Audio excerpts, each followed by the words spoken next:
Bonjour, nous allons voir ici comment résoudre une équation du premier degré. On va s'intéresser aux équations du premier degré à une inconnue, c'est-à-dire qu'on ne va avoir qu'une seule inconnue dans notre équation. Une équation, c'est une égalité dans laquelle il y a des inconnues. Ici, donc notre inconnue, on l'a représentée par la lettre x. On a bien notre égalité. Et premier degré, cela signifie que l'exposant le plus haut de notre inconnue est 1. Quand on veut résoudre une équation, cela signifie qu'on veut trouver toutes les valeurs de l'inconnu pour que l'égalité soit vraie. Pour cela, notre objectif est d'obtenir à la fin des différentes étapes x égale un nombre. Pour cela, on a un certain nombre de règles sur les égalités et les opérations qui nous disent qu'on peut ajouter, soustraire le même nombre de chaque côté de mon égalité, et je peux aussi multiplier ou diviser par le même nombre, différents zéros bien entendu, les deux membres de mon égalité. Donc ici, qu'est-ce que nous voyons?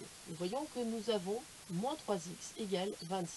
C'est-à-dire, on pourrait éventuellement aussi utiliser un petit schéma. C'est-à-dire qu'on est parti du x, on l'a multiplié par moins 3, et on a obtenu 26. Donc si on veut revenir en arrière, il va falloir faire le contraire de ce que nous avions fait. Donc si on a multiplié par moins 3 pour arriver à 26, on va diviser par moins 3 le 26 pour revenir à notre nombre de départ.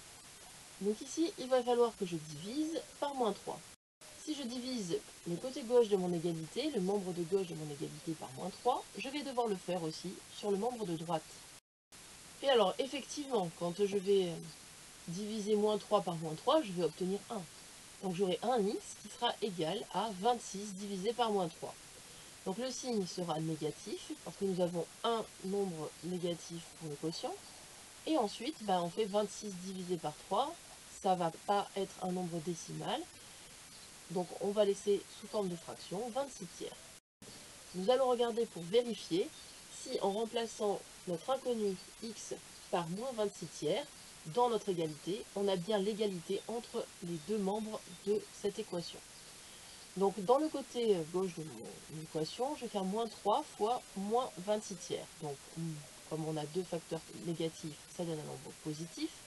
Et 3 fois 26 tiers, et bien en simplifiant, ça nous donne 26. On retrouve bien le 26, donc la vérification, elle est OK. Puisque je ne me suis pas trompée, je vais pouvoir répondre à la question. Quand on me demande de résoudre une équation, on veut que je donne toutes les solutions de cette équation.